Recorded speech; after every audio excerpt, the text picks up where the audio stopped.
Setelah E4, E5, kuda F3, dan kuda C6, selain langkah pembukaan yang populer gajah B5 atau gajah C4, putih dapat juga memainkan langkah untuk langsung bertarung di pusat dengan D4. Ini merupakan pembukaan Scotch atau Scotch game, di mana putih langsung menempatkan dua pionnya di pusat, menekan E5, dan juga membuka diagonal kedua gajahnya untuk mempercepat perkembangan. Jika hitam bertahan dengan cara yang pasif, putih akan lebih cepat meraih posisi yang ideal. Seperti contoh, jika hitam mempertahankan pion E5-nya dengan D6, putih bisa menukar pion di E5 dan menukar menteri. Pilihan lainnya yang lebih kuat dari putih adalah gajah B5, memimpin kuda hitam dengan posisi putih yang aktif, atau memajukan pion ke D5 untuk memperoleh ruang gerak yang lebih luas, diikuti C4. Maka daripada bertahan secara pasif, hitam disarankan untuk mengambil pion D4. Meskipun banyak pilihan bagi putih untuk memainkan gambit dengan C3 atau gajah C4, namun langkah yang paling populer di sini adalah kuda makan D4. Saat pertama kali memainkan pembukaan ini, banyak pemula yang memainkan hitam memakan kuda D4 dan menteri putih balas memakan. Meskipun keluarnya menteri terlalu awal adalah sebuah hal yang kurang bagus dalam pembukaan, tetapi putih dalam posisi ini lebih cepat dalam perkembangan. Menteri putih tersentralisasi di tengah dan tidak ada cara yang efektif bagi hitam untuk menyerang menteri putih.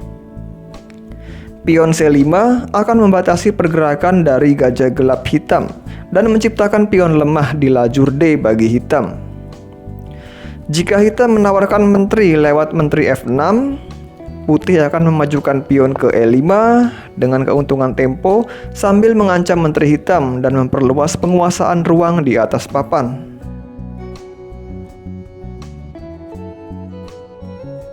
Maka sebaiknya hitam jangan memakan kuda di D4. Sebaiknya hitam berfokus pada perkembangannya dengan kuda F6 atau gajah C5. Sekarang kita akan melihat terlebih dahulu langkah gajah C5. Mengembangkan gajah sekaligus menambah penyerang bagi kuda putih. Putih dapat merespon dengan beberapa pilihan seperti kuda B3, melepas tekanan pada kudanya dan balas mengancam gajah hitam.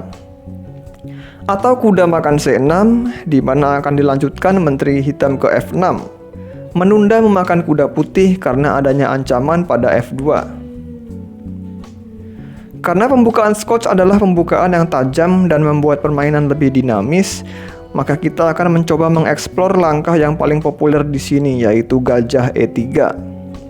Menjaga kuda di D4 dan memberi ancaman X-ray pada gajah hitam.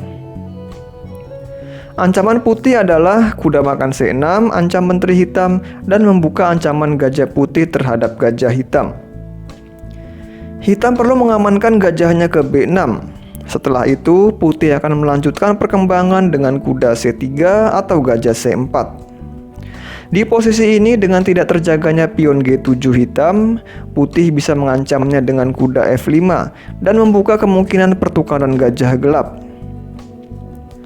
Ide dari putih adalah memancing pion hitam maju ke G6 dan menciptakan kelemahan di petak-petak gelap. Dan juga menukar gajah di B6 agar tercipta pion tumpuk bagi hitam. Dan apabila gajah makan gajah di E3, kuda makan, kuda putih ini membantu memperkuat D5 agar hitam tidak bisa mendobrak pion dari D5.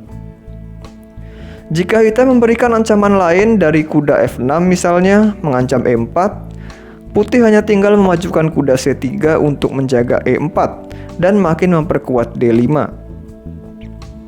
Hitam memanfaatkan kesempatan untuk rokade, dan putih nampaknya akan lebih baik rokade panjang dengan terlebih dahulu menteri D2.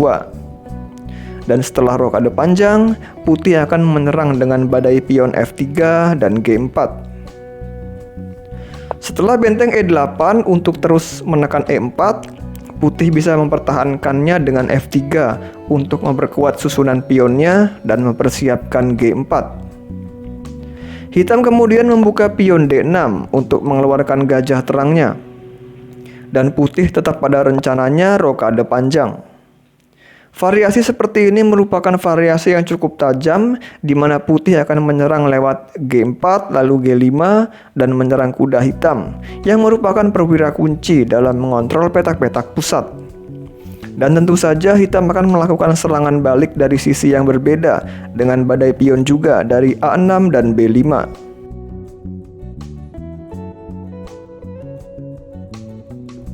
Langkah gajah B6 merupakan langkah yang masuk akal untuk dimainkan. Tetapi hitam juga dapat langsung mengaktifkan menterinya ke F6 untuk menambah tekanan pada D4 dan juga F2. Menteri hitam juga melindungi pion G7 sehingga ancaman kuda putih ke F5 dapat dijaga oleh hitam. Menteri hitam juga melakukan pin pada pion B2. Perginya menteri hitam ke F6 membuat pion C7 tidak terjaga dan bisa diancam oleh kuda putih ke B5, sekaligus membuka ancaman gajah putih pada gajah hitam. Walaupun hitam sedang menerima ancaman, tetapi dengan cara bertahan yang aktif, hitam tidak takut dengan ancaman putih. Dimulai gajah makan E3 mengancam skakmat di F2. Setelah F makan E3, menteri hitam H4 skak memancing majunya pion ke G3, dan menteri hitam akan mengambil pion E4 ancam benteng putih. Dan permainan akan mengarah pada pertarungan yang agresif dengan masing-masing pihak yang saling mengancam. Atau hitam juga bisa bermain lebih solid dengan memundurkan menteri dan menjaga C7 setelah rusaknya susunan pion-pion putih dengan pion tumpuk di lajur E. Namun walaupun pion putih bertumpuk, tetapi putih bisa memanfaatkan terbukanya lajur D dan F untuk ditempati bentengnya. Putih mulai melakukan ancaman lagi dengan menteri G4. Putih mengancam G7 dan siap melakukan serangan di sayap raja.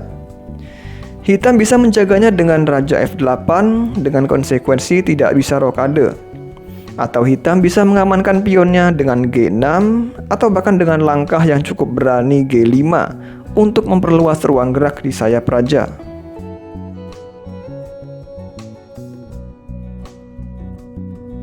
Jika putih ingin bermain lebih aman, putih harus menjaga kudanya dengan C3.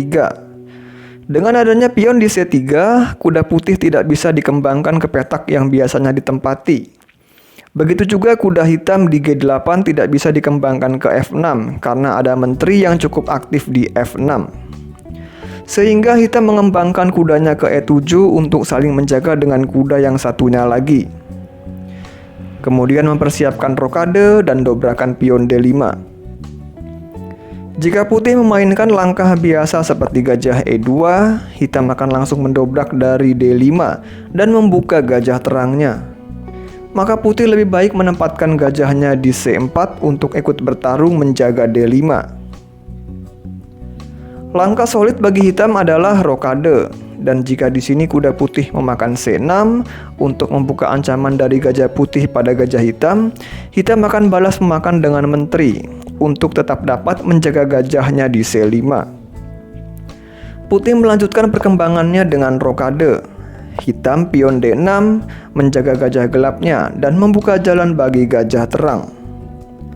Sekarang menteri hitam sudah tidak menjaga kuda C6.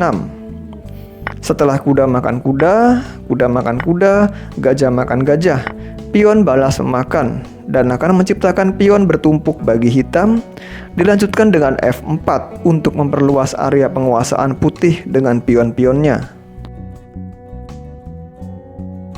Selain memajukan D6, pilihan lain bagi hitam yang bisa dimainkan adalah B6 untuk mensupport gajah gelap dan menempatkan gajah terang secara fianchetto di B7. Atau jika hitam ingin bermain lebih aman adalah dengan memundurkan gajah ke B6 dan dapat memajukan D6 tanpa mengkhawatirkan gajah gelapnya.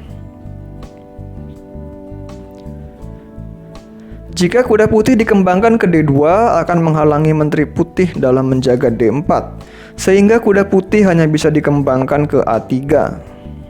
Walaupun kuda ini berada di pinggir, tetapi putih bisa memperbaiki posisinya dengan memundurkan gajah ke B3 dan kuda masuk ke C4. Hitam dapat mulai membuka pion D6 untuk bertahan di tengah dan membuka diagonal gajah terangnya. Selanjutnya bagi putih, selain rencana gajah B3 dan kuda C4, putih juga perlu mengembangkan menteri ke D2 dan membawa benteng A ke E1 diikuti dorongan pion F4. Hitam juga perlu menghubungkan kedua bentengnya dengan gajah D7 dan memajukan buah-buahnya secara perlahan melalui kuda E5 mengancam gajah putih. Mengosongkan C6 bagi kudanya yang satu lagi dan memberi ancaman kuda ke G5 menyerang gajah gelap putih.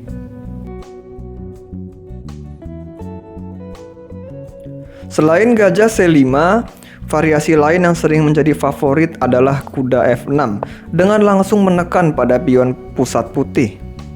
Jika putih menjaga pionnya dengan kuda C3 akan masuk pada Scotch variasi 4 kuda yang merupakan pembukaan yang sangat aktif. Dan hitam dapat memberi pin dengan gajah B4.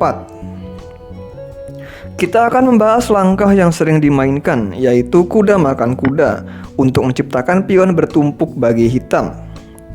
Jika hitam memakan balik dengan pion D, putih akan langsung menukarkan menterinya dan menggagalkan hitam untuk rokade. Sehingga hitam lebih baik memakan dengan pion B. Putih bisa menempatkan gajah di D3 untuk menjaga pion dan hitam mendobrak lewat D5. Sebelum hitam mendobrak lewat D5, putih berusaha mengganggu kuda hitam dengan E5 dengan keuntungan tempo. Setelah kuda berpindah ke D5, putih terus mengejarnya dengan C4.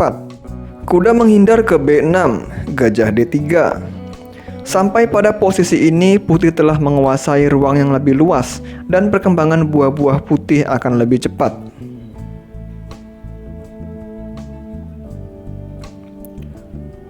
Maka daripada hitam merespon dengan memindahkan kudanya, sebaiknya memainkan sebuah langkah yang cukup aneh dengan menteri E7. Meskipun langkah menteri hitam terlalu awal, tetapi ini sangat efektif dengan mempin pion putih. Putih perlu mempertahankan pionnya dengan menteri E2, sekaligus menutup pin dari menteri hitam. Dengan adanya menteri di E2 dan di E7, gajah putih di F1 dan gajah hitam di F8 akan kesulitan untuk berkembang. Sekarang pion E5 sudah tidak dipin dan hitam harus memindahkan kudanya ke D5, memancing putih untuk terus menyerangnya dengan pion. Hitam dapat menyelamatkan kudanya ke B6 dan setelah mengembangkan gajah terangnya akan diikuti rokade panjang. Atau setelah kuda B6, hitam bisa terus memperluas penguasaan ruang di sayap menteri dengan memajukan pion di lajur A. Rencana ini efektif jika putih mengembangkan gajah gelapnya ke B2 untuk di fianchetto. Atau jika hitam tetap ingin terus mempertahankan pertarungan, hitam dapat membawa gajah ke A6, mempin pion C4 terhadap menteri putih. Putih bisa menambah penjagaan pada pionnya dengan kuda D2 atau dengan B3, sekaligus untuk membuka jalan bagi gajah gelap ke B2 atau ke A3. Hitam mempunyai dua pilihan untuk mengamankan rajanya, bisa dengan rokade panjang atau rokade pendek, dengan terlebih dahulu membuka pion G6 menempatkan gajah fianchetto di G7 untuk menekan pion E5 dan diikuti rokade pendek. Jika putih ingin mengganggu rencana hitam tersebut, putih dapat membawa gajah ke A3 untuk menyerang menteri dan gajah hitam. Hitam kemudian menutupnya dengan kuda B4. Meskipun kuda hitam dalam keadaan dipin, namun ini merupakan bentuk pertahanan hitam yang cukup solid. Dan putih perlu memindahkan gajahnya ke B2. Jika putih memainkan G3 dan gajah G2 diikuti rokade pendek, walaupun hitam dapat melanjutkan perkembangan dengan gajahnya ke G7, hitam sebenarnya bisa mengacaukan putih dengan kuda C2, skak, dan menggarpu dua perwira putih lainnya. Ini memaksa menteri putih memakan kuda dan pion hitam di E5 tidak terjaga dan langsung diambil menteri hitam dengan skak dan juga ancaman pada benteng. Putih dapat menyelamatkan bentengnya dengan menteri E2 untuk memaksa pertukaran menteri. Menteri makan menteri, raja makan menteri. Menempatkan raja di E2 seperti ini terlihat sebuah langkah yang agak aneh, tetapi kita akan mengerti tujuannya nanti. Setelah gajah G7 ancam benteng, kuda C3, gajah makan kuda. Posisi Raja Putih sudah tidak berada di E1 sehingga Putih bisa menyelamatkan bentengnya. Setelah itu Hitam mengamankan rajanya dengan rokade panjang dan siap untuk mensupport pionnya di lajur D.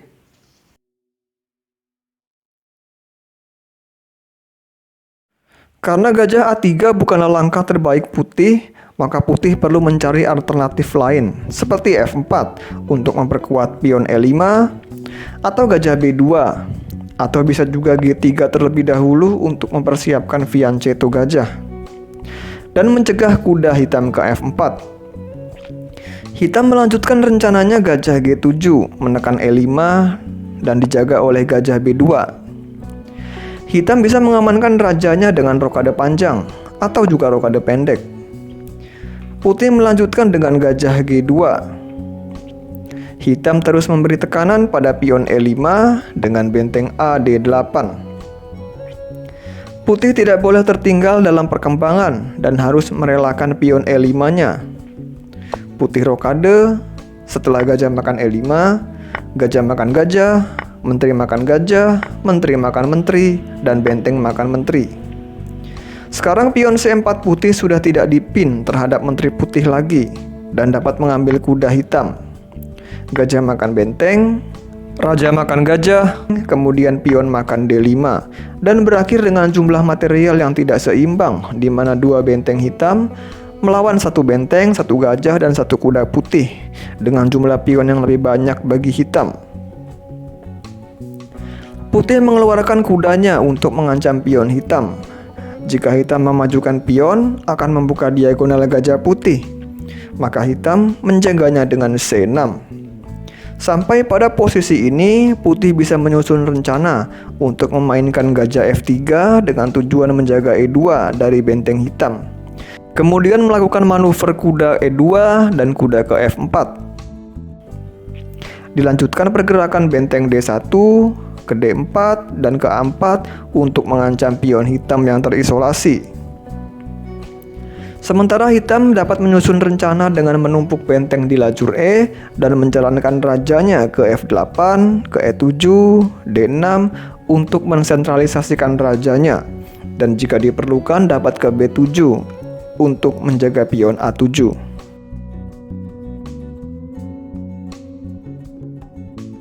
Kembali ke posisi di awal. Ada juga pergerakan hitam yang cukup ambisius dengan langsung memajukan menterinya ke H4, mengancam E4 dan memberi tekanan pada F2. Putih tidak boleh panik dalam menghadapi ancaman seperti ini. Dan jika Putih dapat menerapkan cara bertahan yang benar, justru hitam yang menjadi berada dalam tekanan. Putih menjaga pionnya dengan kuda C3. Hitam terus melancarkan agresivitasnya dengan gajah B4 melakukan pin dan menjadikan pion di E4 terancam lagi. Ini adalah keadaan yang cukup krusial bagi Putih. Putih harus berhati-hati di sini. Jika menteri ke D3 itu merupakan langkah yang kurang tepat dan tidak boleh dimainkan Putih. Putih sebaiknya mengorbankan pionnya di E4 dan lebih mempercepat perkembangannya.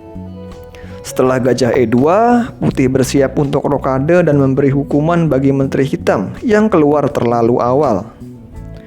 Menteri makan E4. Dan sekarang pion hitam di C7 tidak terjaga dan Putih akan mengancamnya dengan langkah aktif kuda B5. Jika menteri hitam terlalu rakus dengan mengambil G2, gajah putih ke F3 menyerang menteri hitam dan menjaga benteng.